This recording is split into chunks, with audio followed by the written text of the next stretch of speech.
Assalamualaikum warahmatullahi wabarakatuh.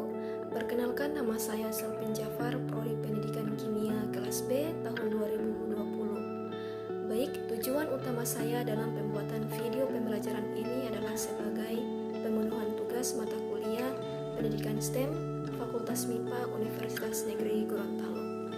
Baik, di video pembelajaran ini saya akan menjelaskan tentang filosofi pendidikan STEM. Pokok bahasannya yang pertama yaitu pengertian pendidikan STEM, yang kedua tujuan pendidikan STEM, dan yang ketiga yaitu pendidikan STEM dan keterampilan abad 21. Pokok bahasan yang pertama yaitu pengertian pendidikan STEM. STEM merupakan akronim dari Sains, Teknologi, Engineering, dan Matematika.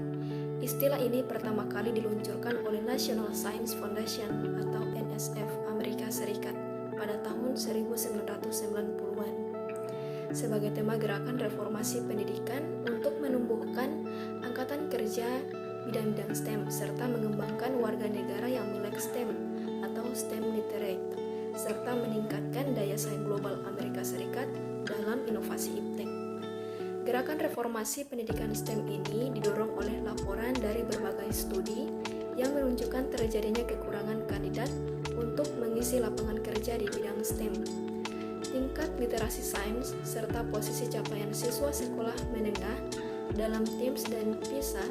Selain itu, Amerika Serikat juga menyadari pertumbuhan ekonominya berjalan secara datar dan akan tersaing oleh Cina dan India karena perkembangan sains, teknologi, engineering, dan matematika dari kedua negara tersebut yang lebih maju. Kemudian, berdasarkan survei yang dilakukan bahwa pertumbuhan lapangan pekerjaan di bidang STEM diproyeksikan lebih tinggi dibandingkan dengan lapangan pekerjaan non-STEM.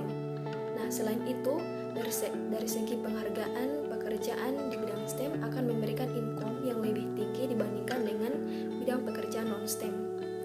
Pendidikan STEM adalah pendekatan dalam pendidikan di mana sains, teknologi, teknik, matematika terintegrasi dengan proses pendidikan berfokus pada pemecahan masalah dalam kehidupan sehari-hari yang nyata serta dalam kehidupan profesional. Nah, pendidikan STEM ini menunjukkan kepada peserta didik bagaimana konsep, prinsip, teknis, sains, teknologi, teknik, dan matematika atau disingkat dengan STEM. Nah, digunakan secara terintegrasi untuk mengembangkan produk, proses, dan sistem yang bermanfaat bagi kehidupan manusia. Sebagai komponen dari STEM, sains adalah kajian tentang fenomena alam yang melibatkan observasi dan pengukuran sebagai wahana untuk menjelaskan secara objektif alam yang selalu berubah. Terdapat beberapa domain utama dari sains pada jenjang pendidikan dasar dan menengah, yakni fisika, biologi, kimia, serta ilmu pengetahuan bumi dan antariksa atau IPBA. Teknologi merujuk pada inovasi manusia yang digunakan untuk memodifikasi alam agar memenuhi kebutuhan dan keinginan manusia, sehingga membuat kehidupan lebih nyaman dan lebih aman. Teknologi menjadikan manusia dapat melakukan perjalanan secara cepat, berkomunikasi langsung dengan orang tepat yang berjauhan, memperoleh makanan sehat dan alat-alat keselamatan.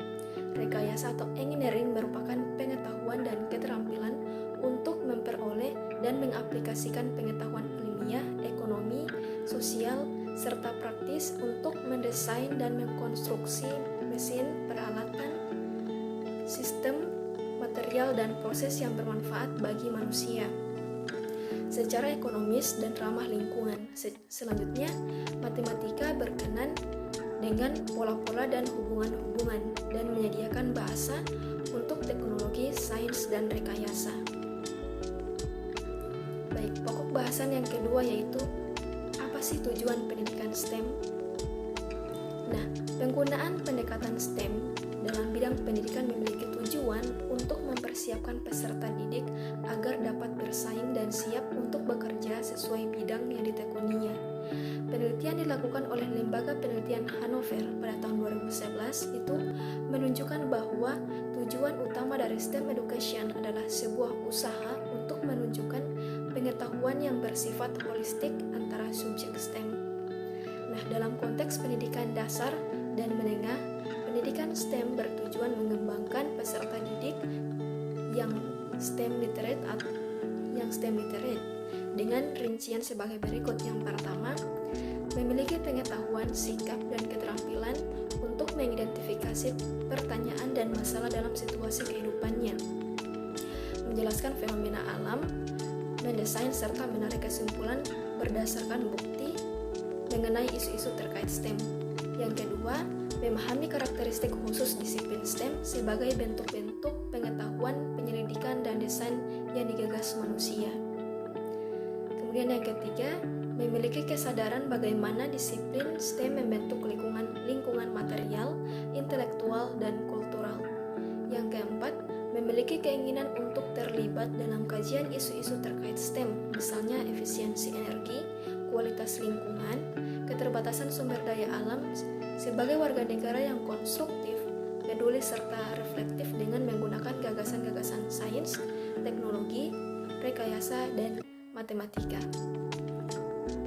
Kemudian pokok bahasan yang ketiga yaitu pendidikan STEM dan keterampilan abad 21. Nah, abad ke-21 ditandai dengan derasnya arus globalisasi serta cepatnya perkembangan teknologi.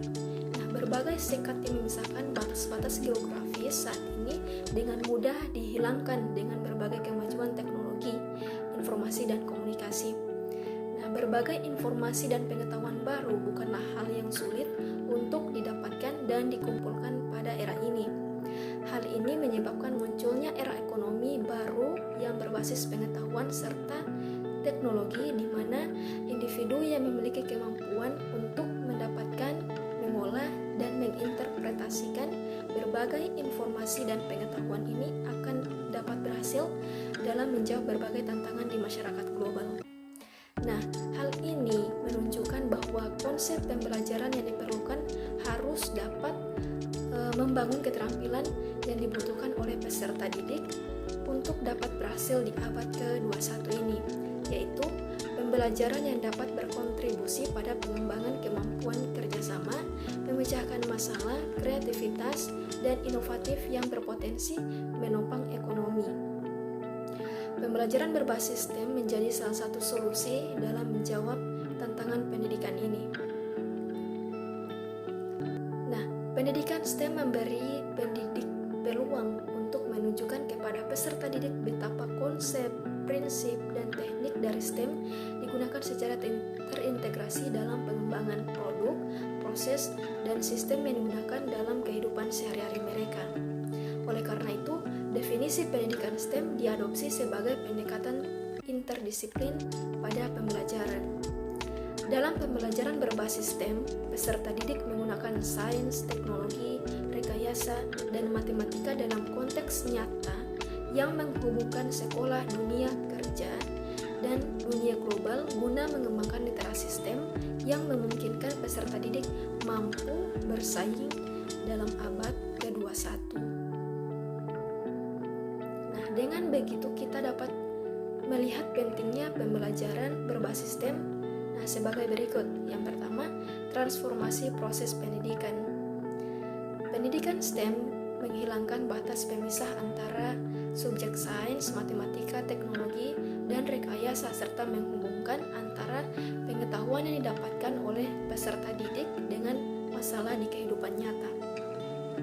Yang kedua yaitu peningkatan kemahiran pemahaman saintifik dengan mengkontekstualisasikan antara berbagai pengetahuan saintifik yang dipelajari oleh peserta didik dengan masalah di kehidupan nyata. Maka pendidikan STEM dapat meningkatkan kompetensi literasi sains. Kemudian yang ketiga yaitu pengembangan sumber daya manusia. Kriteria sumber daya manusia yang relevan dan dibutuhkan di abad ke-21 harus memenuhi tuntutan keahlian yang diharapkan seperti kemampuan dalam berkolaborasi, berkomunikasi, berpikir secara kritis, dan memiliki kemampuan dalam mengembangkan kreativitasnya. Proses pembelajaran berbasis STEM melatihkan sebagai kemampuan tersebut.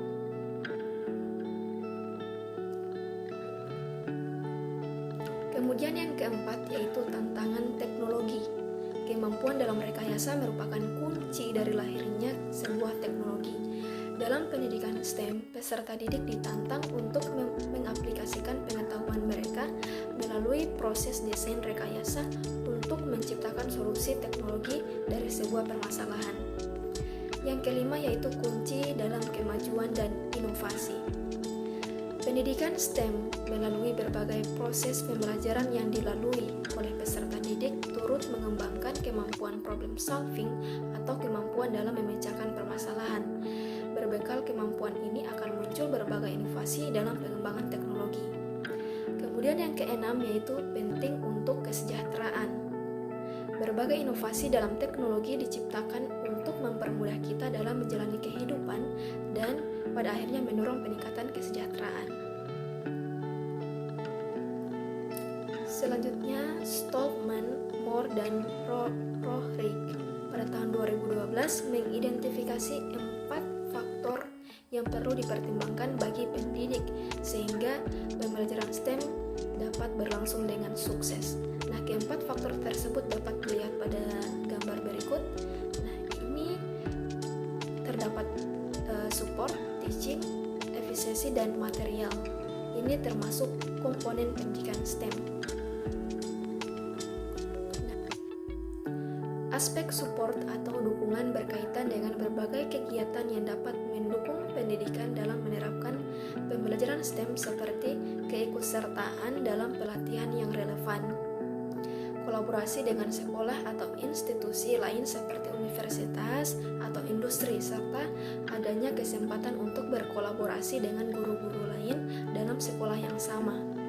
Nah, aspek teaching atau pembelajaran menitik beratkan pada persiapan pembelajaran dan implementasi pembelajaran di kelas. Aspek efisiensi terkait dengan kepercayaan diri pendidik dan mengimplementasikan pembelajaran STEM yang dapat dipengaruhi oleh tingkat penguasaan materi pembelajaran serta pedagogik, serta komitmennya dalam melaksanakan pembelajaran. Aspek material terkait dengan kesiapan sarana dan prasarana penunjang pembelajaran. Nah, sekian dan terima kasih. Itulah video pembelajaran saya tentang materi filosofi pendidikan STEM.